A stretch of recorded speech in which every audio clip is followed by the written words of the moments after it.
In a small, quiet town where life moved at its own unhurried pace, there was a courthouse that stood as the heart of justice. It wasn't anything fancy, just an old brick building with creaky wooden floors and faded paint on the walls. But it carried an air of importance. People from all walks of life passed through its doors. Farmers in dusty boots, shopkeepers clutching papers nervously, and families hoping for resolution. Among them sat Clara Bennett, a woman whose presence blended seamlessly into the crowd. Clara was no stranger to hard work.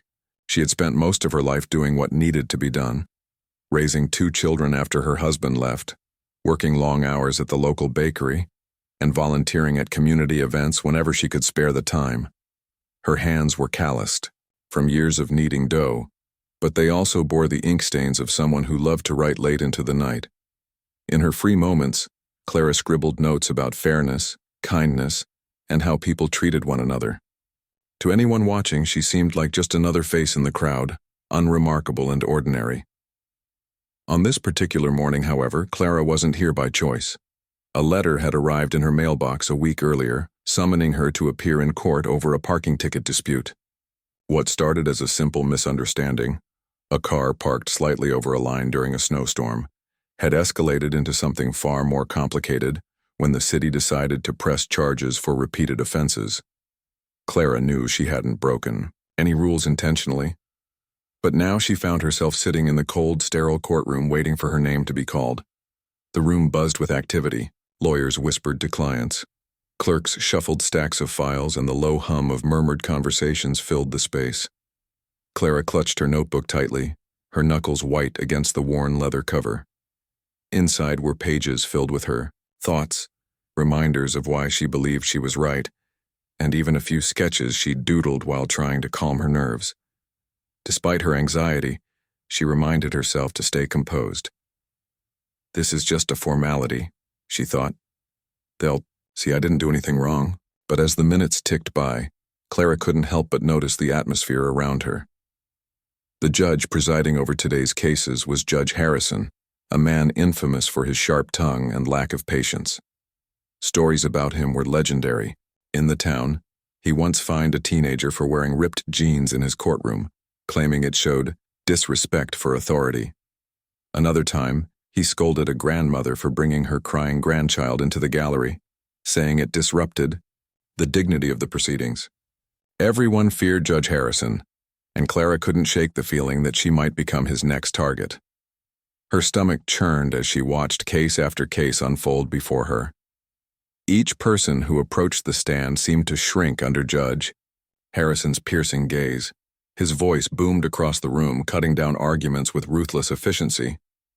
When a young man tried to explain that he missed jury duty because his car broke down, Judge Harrison scoffed. "Excuses won't hold up in my courtroom," he barked, slapping the gavel so hard it echoed like thunder. The young man stumbled back to his seat, red-faced and defeated. Clara's heart pounded louder with each passing moment. She glanced at the clock on the wall, willing time to slow down. But then finally the bailiff called her name. "Clara Bennett," he announced, his voice ringing out clearly. For a brief second, Clara froze. Her mind raced with questions. Should she stand? Should she speak first? Would anyone believe her side of the story? Summoning every ounce of courage she had, Clara rose from her seat and made her way to the front of the room. Her footsteps echoed softly against the wooden floor, drawing the attention of everyone present. As she took her place at the stand, she felt dozens of eyes boring into her. Some looked curious, others judgmental, and a few simply indifferent. But none of them mattered, not yet. What truly unnerved her was the figure seated high above, peering down at her with thinly veiled disdain. Judge Harrison leaned forward, his expression unreadable, but undeniably intimidating.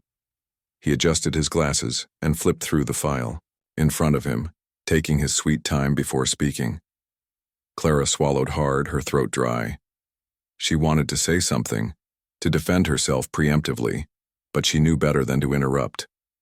Instead, she clasped her hands together and waited, her pulse quickening with every second that passed. As the silence stretched on, Clara's mind wandered briefly to the events leading up to this moment. How had things gotten so out of hand? All she'd done was park her car on a snowy day, trying to keep it away from the icy curb. Now here she was, standing in front of a man who seemed determined to make examples out of people like her. She wondered if anyone else in the room realized how unfair this felt, or if they too saw her as just another faceless defendant destined to be dismissed. Little did Clara know, this day would change everything, not just for her, but for everyone in that courtroom. Though she couldn't see it yet, forces beyond her control were already in motion, setting the stage for a twist no one could have predicted. The moment Clara stepped up to the stand, she felt the weight of Judge Harrison's gaze pressing down on her like a heavy blanket. His eyes scanned her from head to toe, lingering on her simple clothes and the worn notebook clutched tightly in her hands. To him, Clara must have seemed like an easy target, someone who wouldn't fight back, someone he could intimidate without effort, and that was exactly what he intended to do. "Well, well," Judge Harrison began, his voice dripping with sarcasm as he leaned back in his chair. "What do we have here? Ms. Clara Bennett, is it?" He didn't wait for her to respond before continuing, flipping through the papers on his desk with exaggerated slowness. "Tell me, Ms. Bennett, are you aware that this isn't just some casual disagreement over where you parked your car? This is a court of law, a place where rules matter." Clara nodded, her throat too dry to speak. She had rehearsed what she wanted to say countless times at home. But now, under the judge's piercing glare, all those words felt trapped somewhere deep inside her chest. Her fingers tightened around the edges of her notebook. The only thing, grounding her amidst the rising tension in the room, Judge Harrison smirked, clearly enjoying the discomfort he was causing. "Let's see here," he said, pretending to read the file in front of him. "Ah yes, multiple violations, repeated offenses. Do you even know how many tickets you've accumulated, Ms. Bennett? Or are you one of those people who thinks parking laws don't apply to them?" Clara finally found her voice, though it came out softer than she intended. "Your Honor, Don't interrupt me," Judge Harrison snapped, slamming his hand on the desk. The sound echoed through the courtroom, making several spectators jump in their seats. Clara flinched, her cheeks flushing red. She hadn't meant to cut him off. She was just trying to explain herself. But Judge Harrison wasn't interested in explanations, not from someone like her. He leaned forward, resting his elbows on the bench as if preparing to deliver a grand lecture. "You know, Ms. Bennett, it amazes me how some people think they're above the system. You park wherever you please, ignore warnings, and then show up here expecting sympathy. Tell me, does this look like a charity to you?" Clara shook her head quickly, her eyes fixed on the floor. "No, Your Honor, I understand." "Do you really?" Judge Harrison interrupted again, his tone sharp and mocking. "Because if you understood, you wouldn't be standing here today. Look at you, you don't even have a lawyer. Did you think you could waltz in here without representation and charm your way out of trouble? Is that your plan?" The crowd shifted uncomfortably in their seats. Some exchanged glances while others stared straight ahead, avoiding eye contact with both Clara and the judge. No one dared to speak up or defend her, not in Judge Harrison's courtroom. His reputation for being harsh and unyielding was well known, and no one wanted to risk becoming his next target. But Judge Harrison wasn't done yet. He picked up one of the documents from the file and waved it dramatically in the air. "And let's talk about these so-called explanations you provided. Handwritten notes? Really? Is this kindergarten, Ms. Bennett? If you wanted us to take you seriously, perhaps you should have typed these out, or better yet, hired someone competent to write them for you." A few murmurs rippled through the gallery, though they were quickly silenced by the bailiff's stern glare. Clara's face burned hotter with each passing second. She knew her handwriting wasn't perfect, it never had been, but she'd written those notes carefully, pouring her heart into every word. Now hearing them dismissed so casually stung more than she cared to admit. "And another thing," Judge Harrison continued, his voice growing louder with each sentence. "Do you realize how much time and resources have been wasted dealing with your repeated infractions? We have real cases to handle, serious matters that actually deserve our attention. Yet here we are, wasting valuable court time on someone who can't even follow basic parking regulations." By now, tears were pricking at the corners of Clara's eyes, but she refused to let them fall. She blinked rapidly, focusing on keeping her composure. Deep down, she knew she hadn't done anything wrong, but arguing with Judge Harrison felt impossible. Every attempt to defend herself was met with ridicule, every explanation twisted into something foolish or incompetent. Finally, Judge Harrison sat back in his chair, folding his arms across his chest as if delivering a verdict. "Ms. Bennett, I'm going to give you some advice. Next time, hire a lawyer, or at least learn how to follow the rules. Because frankly, showing up here looking like, well..." He paused, letting his gaze sweep over her once more. "Like, this doesn't exactly inspire confidence." The courtroom fell silent. Even the faint rustle of paper and the occasional cough ceased as everyone absorbed the weight of his words. Clara stood frozen, her mind racing. She wanted to protest, to tell him that she wasn't irresponsible or reckless, that she worked tirelessly to provide for her family and contribute to her community. But the words caught in her throat, tangled up in a mix of anger, shame, and disbelief. For a moment, it felt like the entire world was closing in on her. The whispers of judgment, the stares of pity, the overwhelming sense of helplessness. It was almost too much to bear. Yet despite everything, a small spark of determination flickered within her. She reminded herself that this wasn't the end. There had to be a way to prove him wrong, to show everyone that she wasn't the person he made her out to be. Unbeknownst to Clara, however, fate had other plans.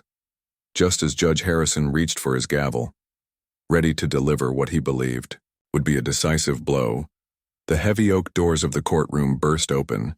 A court clerk rushed in, visibly flustered, clutching an official-looking envelope stamped with the state seal. The sudden intrusion startled everyone, including Judge Harrison, whose scowl deepened as he turned to see what the commotion was about. For Clara, the interruption came as both a relief and a shock. She hadn't expected anything to derail the nightmare unfolding before her, yet here was something, a distraction, perhaps even a lifeline. As the clerk whispered urgently to the bailiff, she allowed herself a tiny, hopeful breath. Maybe, just maybe, things weren't as hopeless as they seemed. Little did anyone know, this unexpected turn of events would not only change the course of Clara's day, but also alter the lives of everyone in that courtroom forever. The sudden burst of the courtroom doors sent a ripple of shock through the room. All eyes turned toward the entrance where a young court clerk stood, visibly flustered and out of breath. In her hands, she clutched an envelope that bore the unmistakable seal of the state judiciary, a symbol of authority and urgency. The sharp sound of her hurried footsteps echoed against the wooden floors, slicing through the tense silence that Judge Harrison's tirade had left behind. Judge Harrison, who had been moments away from delivering what he thought would be a final, crushing blow to Clara, paused mid-motion.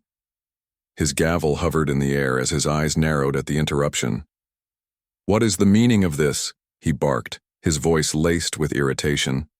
It was rare for anyone to dare disrupt his courtroom, and even rarer for someone to do so without facing immediate consequences. The clerk didn't respond immediately.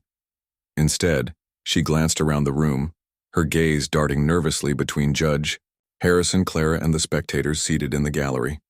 She approached the bailiff first, leaning in close to whisper something urgent into his ear. Whatever she said caused the bailiff's expression to shift from confusion to alarm. He straightened up quickly, nodding once before turning to address the judge. "Your Honor," the bailiff said, his tone unusually serious, "there's been an urgent development. May I speak with you privately?" Judge Harrison's face darkened. Private interruptions were not something he tolerated lightly, especially during proceedings. He slammed his gavel down on the bench with unnecessary force, the sharp crack reverberating through the room. "Speak plainly, man. What is so important that it requires such theatrics?" The bailiff hesitated but pressed on. "It's regarding your position, Your Honor. There's been a change." A murmur rippled through the crowd. Spectators exchanged puzzled glances. Their curiosity piqued. Change? What kind of change could possibly warrant such dramatics in the middle of a session? Even Clara, still standing at the stand and reeling from the verbal assault she'd just endured, felt a flicker of intrigue amidst her humiliation. Judge Harrison's scowl deepened. He rose slowly from his seat, his movements deliberate and heavy with authority. "Explain yourself," he demanded, his voice low and dangerous. But instead of waiting for clarification, he gestured sharply for the bailiff and the clerk to join him at the side of the bench, partially obscured from view by the raised platform. Clara watched as the trio huddled together, their heads bent close in whispered conversation. Though she couldn't hear what was being said, she noticed the way Judge Harrison's posture stiffened, his shoulders tensing as if bracing for impact. The clerk handed over the sealed envelope, which he tore open with trembling fingers. As he scanned its contents, his complexion drained of color, leaving him pale and visibly shaken. For a moment, the entire courtroom seemed suspended in time. The tension was palpable, thick enough to cut with a knife. No one dared to move or speak, unsure of what was about to happen next. Then, without warning, Judge Harrison straightened up abruptly, his face twisted in a mixture of fury and disbelief. He snatched up his gavel again, bringing it down with a thunderous crack that startled everyone. "Court is adjourned," he announced, his voice booming across the room. Before anyone could react, he stormed out from behind the bench, his robes billowing dramatically as he marched toward the exit. The heavy oak doors swung shut behind him with a resounding thud, leaving the courtroom in stunned silence. No one moved for several seconds. The abruptness of Judge Harrison's departure left everyone bewildered. Lawyers glanced at each other, in confusion, while spectators whispered furiously, speculating about what could have caused such a dramatic exit. Some suggested scandal, others conspiracy, but no one knew for sure. Clara remained rooted to her spot at the stand, her mind racing. What had just happened? Had she imagined the whole thing? Was this some cruel twist designed to humiliate her further? Her heart pounded in her chest as she struggled to make sense of the chaos unfolding around her. Before long, the bailiff stepped forward, clearing his throat loudly to regain control of the room. "Ladies and gentlemen," he began, his voice steady despite the palpable tension in the air, "I regret to inform you that Judge Harrison has been relieved of his duties effective immediately due to misconduct." Gasps erupted throughout the courtroom. People leaned forward in their seats, eager to catch every word. Misconduct? The term hung heavily in the air, sparking a flurry of questions. What kind of misconduct? And why now in the middle of a session? The bailiff held up a hand to quiet the growing murmurs. "However," he continued, "justice must proceed. Allow me to introduce your new presiding judge, Ms. Clara Bennett." The announcement hit like a lightning bolt. For a moment, there was complete silence, followed by a collective intake of breath.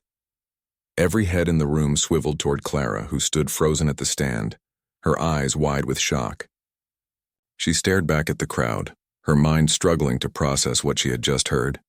Her? The new judge? It was impossible. Or so she thought. As realization dawned, Clara instinctively straightened her posture, her initial disbelief giving way to a sense of purpose. Slowly, she stepped down from the stand and made her way to the front of the room. Each step felt surreal, as though she were walking through a dream. The notebook she had clutched so tightly earlier now rested forgotten in her hand, its significance overshadowed by the weight of what was happening. When she reached the bench, the bailiff offered her a small, respectful nod. "Congratulations, Your Honor," he said quietly, his tone sincere. Clara nodded in return, though her thoughts were a whirlwind of emotions. She climbed the steps to the judge's seat, her movements deliberate and measured. As she took her place behind the bench, she allowed herself a brief moment to survey the room. The transformation was striking. Gone was the timid woman who had stood at the stand mere minutes ago, humiliated and defenseless. In her place sat someone entirely different, a figure of authority, calm and composed despite the whirlwind of events. Clara adjusted her glasses, not because they needed adjusting, but because the gesture gave her a moment to collect herself. "I understand this is unexpected," she began, her voice clear and steady, carrying a quiet strength that silenced the lingering whispers in the room. "But rest assured, justice will be served here today. Let us proceed with dignity and respect for all parties involved." Her words hung in the air, earning nods of approval from some and wary glances from others. Yet, regardless of their reactions, one thing was certain. The atmosphere in the courtroom had shifted entirely. Where fear and intimidation had once reigned under Judge Harrison, there was now a sense of cautious optimism. Clara's presence exuded fairness and empathy, qualities that had been sorely lacking until now. As the bailiff called the next case, Clara opened the file in front of her, her focus sharpening. She knew this was only the beginning of a long journey, one that would test her resolve and challenge her in ways she couldn't yet imagine. But for the first time in what felt like forever, she felt a spark of hope, not just for herself, but for the people whose lives depended on the decisions made within these walls. And so, with quiet determination, Clara Bennett embraced her new role, ready to prove that sometimes the most unexpected heroes are the ones who rise when the world least expects it. The courtroom buzzed with a mix of confusion, curiosity, and cautious optimism as Clara Bennett settled into the judge's chair. The weight of the moment wasn't lost on anyone, least of all Clara herself. Her hands trembled slightly as she adjusted the files in front of her, but she quickly steadied them by gripping the edge of the bench. She reminded herself to breathe deeply, focusing on the task ahead. This was no longer about her humiliation or Judge Harrison's abrupt departure. It was about ensuring that justice prevailed. As the bailiff called the next case, Clara took a moment to study the room. Lawyers shuffled papers nervously, unsure how to approach this sudden change in authority. Spectators leaned forward, their eyes fixed on her with a mixture of intrigue and skepticism. Some seemed hopeful, while others appeared wary, waiting to see if this ordinary woman could truly command respect and uphold the law. Clara knew she had to act decisively. She glanced at the file before her, a dispute between two neighbors, over property boundaries, and began reading through the details. Though she wasn't a trained lawyer, years of observing life's complexities had taught her how to listen carefully and weigh perspectives fairly. And though she hadn't expected to find herself in this position, she realized now that her experiences made her uniquely suited for it. After all, fairness wasn't just about knowing the letter of the law, it was about understanding people. "Please call the parties involved," Clara said, her voice calm but firm. It carried an authority that surprised even herself. The bailiff nodded and gestured for the first plaintiff to step forward. A middle-aged man named Mr. Peterson approached the stand, his face flushed with frustration.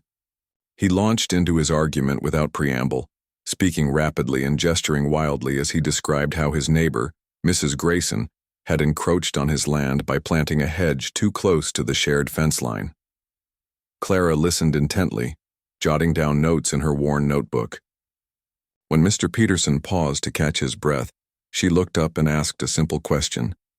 "Have you spoken directly with Mrs. Grayson about this issue?" Mr. Peterson hesitated, caught off guard by the directness of her inquiry. "Well, not exactly," he admitted. "I thought it best to bring it straight to court." Clara nodded thoughtfully. "Sometimes resolving conflicts begins with open communication. Let's hear from Mrs. Grayson before we proceed further." Mrs. Grayson, a petite woman with silver-streaked hair, rose from her seat and walked to the stand.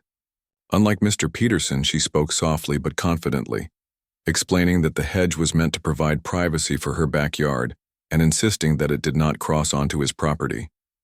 She produced a faded survey map to support her claim, pointing out the boundary lines clearly marked in ink.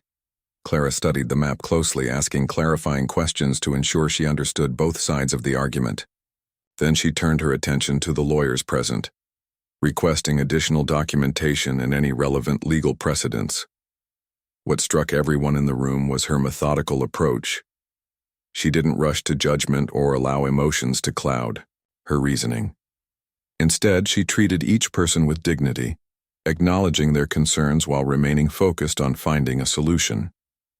After reviewing all the evidence, Clara delivered her verdict. The hedge would remain where it was, as it did not violate the agreed-upon boundary. However, she encouraged both parties to work together moving forward, suggesting they consider installing a shared fence to prevent future disputes. Her ruling was met with nods of approval from the gallery. Even Mr. Peterson, who initially seemed reluctant, appeared satisfied with the outcome. Word of Clara's handling of the case spread quickly among those still waiting for their turn. By the time the next case was called, the atmosphere in the courtroom had shifted noticeably. People sat up straighter, paying closer attention to her every word. Lawyers exchanged impressed glances, noting how efficiently she managed proceedings despite her unconventional background. Even the bailiff, who had initially seemed skeptical, now moved with a newfound sense of purpose, eager to assist her. One particularly challenging case involved a young single mother named Lisa, who was being sued by her landlord for unpaid rent. Lisa explained tearfully that she had fallen behind after losing her job due to illness and was struggling to make ends meet. Her landlord, however, argued that leniency would set a bad precedent for other tenants. Clara listened patiently to both sides, her expression thoughtful. She reviewed the lease agreement, asked probing questions, and considered the financial hardship Lisa faced. Finally, she ruled that Lisa would be given a 3-month grace period to get back on her feet, during which time she could pay reduced rent based on her current income. In return, Lisa agreed to seek employment actively and provide regular updates. To her landlord, Lisa left the stand visibly relieved, tears streaming down her face. Not of despair this time, but of gratitude. As she passed Clara on her way out, she stopped briefly to whisper, "Thank you, Your Honor. You've given me a second chance." Clara smiled warmly, nodding silently. Moments like these reminded her why she had accepted this role in the first place, to help people navigate difficult situations with compassion and fairness. By mid-afternoon, the initial skepticism surrounding Clara's appointment had largely dissipated. Those who had doubted her abilities now watched in admiration as she handled each case with care and precision. Lawyers praised her ability to cut through unnecessary arguments and focus on the heart of the matter. Spectators whispered approvingly about how different she was from Judge Harrison, whose harshness had often overshadowed the pursuit of true justice. Finally, it was time for Clara to address the very case that had brought her here in the first place, her own parking ticket dispute. The irony wasn't lost on her, nor on anyone else in the room. When the bailiff announced her name, Clara stood from the bench and walked around to take her place at the stand once more. This time, however, there was no trace of fear or hesitation in her demeanor.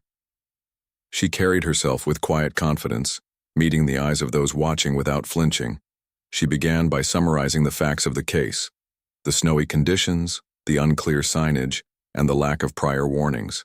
Then she pointed out inconsistencies in the city's records, highlighting procedural errors that undermined their claims. Her argument was concise yet compelling, leaving little room for doubt. When she finished, she returned to the bench and addressed the court. "Based on the evidence presented, I find that the charges against me are unwarranted. The ticket will be dismissed."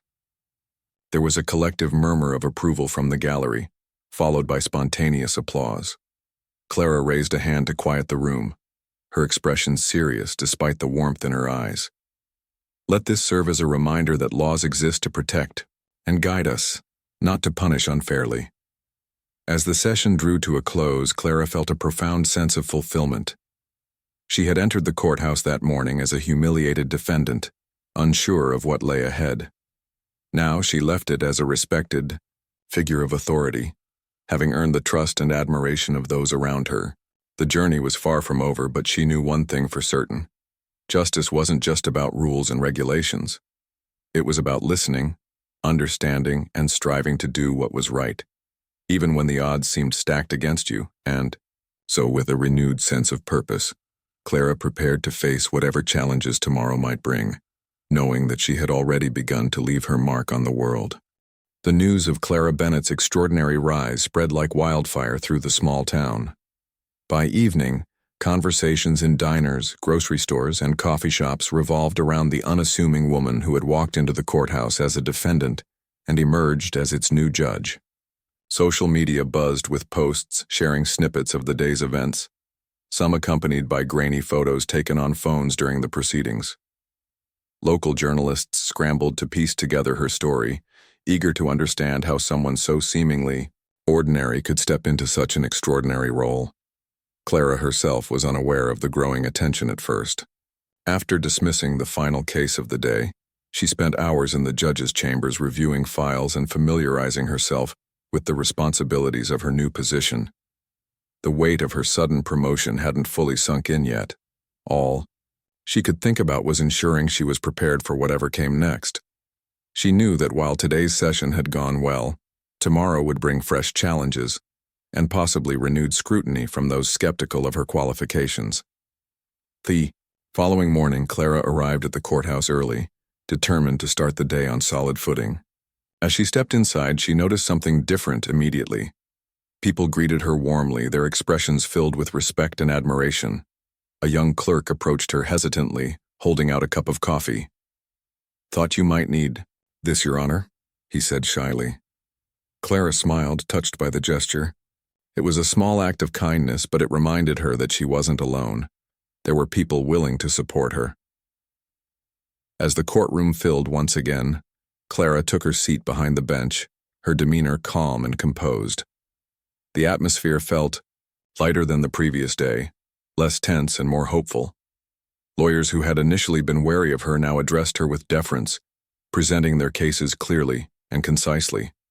Spectators listened intently, many nodding along as she delivered verdicts that balanced firmness with fairness. Each ruling reinforced her reputation as someone who valued justice over ego, a stark contrast to Judge Harrison's abrasive style. One particularly memorable case involved a teenager named Marcus, accused of vandalism after spray painting graffiti on the side of a local business. When Marcus appeared before her, his head hung low, shoulders slumped under the weight of shame and fear. His public defender argued that the boy had acted impulsively, succumbing to peer pressure rather than malice. The prosecution, however, insisted that leniency would send the wrong message to other youths. Clara leaned forward, studying Marcus carefully. "Why did you do it?" she asked gently, her tone inviting honesty rather than defensiveness. Marcus hesitated, shifting uncomfortably. Finally he mumbled, "I don't know. I guess I wanted to fit in." Clara nodded slowly, her expression thoughtful. "Fitting in is important, especially when you're young. But actions have consequences, Marcus. Do you understand that?" He nodded, tears welling up in his eyes. "Yes, ma'am." Instead of imposing a harsh punishment, Clara sentenced Marcus to community service, requiring him to help clean up the damage he'd caused and participate in a mentorship program aimed at steering troubled teens toward positive outlets. She also encouraged him to channel his artistic talent into constructive projects, offering to connect him with local artists who might provide guidance. When Marcus left the stand, his posture was noticeably straighter, his face tinged with gratitude. Outside the courtroom, he told reporters that he planned to turn his life around, crediting Clara's compassion for giving him hope. Stories like these began to define her tenure as judge, earning her widespread praise not just within the town but across the region. As days turned into weeks, Clara's presence transformed the courthouse itself. Gone were the days of intimidation and fear. Instead, the space became one of collaboration and understanding. Lawyers found themselves working harder to present clear, concise arguments, knowing that Clara valued efficiency and clarity. Defendants approached the stand with less trepidation, confident that they would be heard fairly. Even the staff seemed more motivated, inspired by Clara's dedication to making the system work for everyone, not just those with power or privilege. Her impact extended beyond the courtroom walls. Community organizations invited her to speak at events where she shared her belief in restorative justice and the importance of empathy and leadership. Schools welcomed her to talk to students about responsibility and resilience, using her own journey as an example of how adversity could lead to growth. Her words resonated deeply because they came from experience, not theory. Of course, not everyone was pleased with Clara's rapid ascent. Some critics questioned whether her lack of formal legal training made her unfit for the role. Others whispered that her appointment was merely a publicity stunt designed to distract from Judge Harrison's misconduct scandal. But Clara refused to let negativity deter her. Instead, she focused on proving her critics wrong through action, consistently delivering rulings that demonstrated both wisdom and fairness. One afternoon, a reporter cornered her outside the courthouse microphone, in hand. "Judge Bennett," he began, "some say you're inexperienced for this position. How do you respond to those claims?" Clara paused, meeting the reporter's gaze steadily. "Experience isn't measured solely by years or titles," she replied. "It's shaped by the lessons we learn and the values we uphold. I may not have a law degree, but I've spent my life listening to people, solving problems, and striving to do what's right. If that makes me qualified to serve as your judge, then I'll continue doing so with integrity." Her response earned applause from bystanders and silenced even the harshest detractors, at least temporarily. What truly silenced the doubters, however, was the undeniable evidence of her success. Under her leadership, the courthouse saw a marked decrease in appeals and complaints, signaling a rise in public confidence. Cases were resolved more efficiently, and sentences often included rehabilitative measures that addressed underlying issues rather than simply punishing offenders. By the end of her first month, Clara's transformation from a humiliated defendant to a respected judge was complete. She had proven herself not just capable but exemplary in her role, earning accolades from colleagues, constituents, and even former skeptics. Yet despite her newfound fame, she remained grounded, never forgetting the struggles that had brought her here. Each night, as she returned home to her quiet house, Clara reflected on the day's events. She thought about the lives she had touched, the single mother given a second chance, the teenager redirected toward a brighter path, the neighbors, encouraged to resolve their differences peacefully. These moments reminded her why she had accepted this challenge: to ensure that justice wasn't just blind but compassionate, fair, and accessible to all.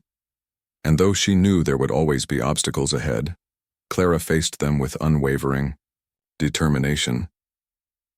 She understood now that true strength lay not in avoiding hardship, but in rising above it, using every setback as fuel to create something better, for herself and for others. Months passed, and Clara Bennett's name became synonymous with fairness and integrity. The small-town courthouse that once felt cold and impersonal now radiated a sense of hope and renewal under her leadership. What had started as an unexpected twist of fate, a humiliated woman rising to become the judge, had blossomed into something far greater, a legacy of justice rooted in empathy and understanding. People from neighboring towns began traveling to attend her sessions, eager to witness firsthand the transformation she brought to the legal system. Clara's influence extended beyond the courtroom walls. Inspired by her emphasis on restorative justice, community leaders launched initiatives aimed at addressing the root causes of crime and conflict. Workshops were organized to teach conflict resolution skills, mentorship programs flourished, and local businesses partnered with schools to provide opportunities for young people like Marcus, the teenager who had been given a second chance. Clara often attended these events, sharing stories of resilience and encouraging others to believe in their ability to make a difference. But perhaps the most profound impact was felt within the courthouse itself. Lawyers, clerks, and bailiffs alike found themselves inspired by Clara's unwavering dedication. She insisted on open communication, inviting feedback from staff about how processes could be improved. Her door was always open, not just figuratively but literally. She kept it slightly ajar so anyone could approach her without hesitation. This accessibility fostered trust and collaboration, creating an environment where everyone felt valued and heard. One day, a letter arrived addressed to Judge Bennett. It came from none other than Judge Harrison, the man whose abrupt departure had paved the way for Clara's rise. At first, she hesitated to open it, unsure of what to expect. But curiosity got the better of her, and she carefully unfolded the neatly typed pages inside. The letter began with an apology, an admission that his behavior in the courtroom had been unacceptable and that he regretted the harm he had caused. He confessed that losing his position had forced him to confront his own shortcomings and biases. "You've shown me what true leadership looks like," he wrote. "Where I ruled with fear, you rule with compassion. Where I saw only rules, you see people. For that, I am grateful." Clara read the words several times, her heart swelling with a mix of emotions. While part of her wanted to dismiss the apology as too little, too late, another part recognized its sincerity. She realized that everyone deserved a chance to grow, even someone like Judge Harrison. In her response, she thanked him for his honesty and encouraged him to use this experience as an opportunity to reflect and rebuild. Though they would likely never cross paths again, Clara hoped her words might inspire him to seek redemption in his own life. As time went on, Clara's story continued to spread, capturing attention far beyond the borders of her small town. A local journalist wrote a feature article about her journey, highlighting how she had turned humiliation into triumph. The piece caught the eye of a national news outlet, which sent a reporter to interview her. Cameras rolled as Clara spoke, candidly about her experiences, the challenges she faced, the lessons she learned, and the importance of treating others with dignity and respect. When asked what advice she would give to others facing adversity, Clara paused thoughtfully before responding. "Life has a way of testing us," she said, her voice steady and sincere.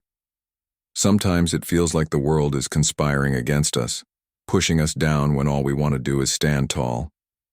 But those moments of struggle can also be our greatest teachers. They show us who we are and what we're capable of. My advice is simple. Don't let fear or doubt define you. Use every setback as fuel to create something better, for yourself and for those around you." Her words resonated deeply, striking a chord with viewers across the country. Letters poured in from strangers thanking her for her wisdom and courage. Some shared their own stories of overcoming hardship, while others expressed admiration for her ability to rise above judgment and ridicule. Clara read each message with gratitude, touched by the outpouring of support. Despite her growing fame, Clara remained humble and grounded. She declined lucrative offers to write a book or appear on television shows, explaining that her focus was on serving her community. "My story isn't about me," she told a persistent producer during one such offer. "It's about reminding people that no matter where you come from or what you've been through, you have the power to shape your future." That's a lesson worth sharing, not for personal gain, but for the good of others. Years later, when Clara finally retired from the bench, the town held a celebration in her honor. Hundreds gathered in the courthouse square, where a plaque commemorating her contributions was unveiled. Engraved on the brass surface were words chosen by Clara herself: "Justice begins with kindness." As she stood before the crowd, surrounded by friends, colleagues, and admirers, Clara reflected on the journey that had brought her here. From the quiet bakery where she kneaded dough to feed her family, to the courtroom where she fought tirelessly for fairness, every step had shaped her into the person she was today. She knew she hadn't done it alone. Countless individuals had supported her along the way, believing in her even when she doubted herself. In her final speech, Clara addressed the audience with the same warmth and sincerity that had defined her tenure as judge. "I didn't set out to change the world," she said, her voice trembling slightly with emotion. "I simply wanted to do what was right, to listen, to learn, and to help wherever I could. If my story teaches you anything, let it be this: never underestimate the power of compassion. It may not solve every problem, but it will always guide you toward a brighter path." Applause erupted, echoing through the square as tears glistened in many eyes. Clara smiled, knowing she had left behind something meaningful, a legacy built not on titles or accolades, but on the enduring belief that justice should serve humanity, not overshadow it. And so, long after Clara stepped away from the bench, her influence lived on. New judges entering the courthouse were reminded of her principles. Lawyers carried her lessons into their practices, and ordinary citizens drew inspiration from her example. Her story became a beacon of hope, a testament to the idea that even in the face of injustice, humility and determination could pave the way for extraordinary change. For Clara Bennett, the journey had been challenging, humbling, and ultimately fulfilling. And though she had started as a simple woman humiliated, in court she ended as a symbol of resilience, proving that sometimes the most unlikely heroes emerge when the world least expects them.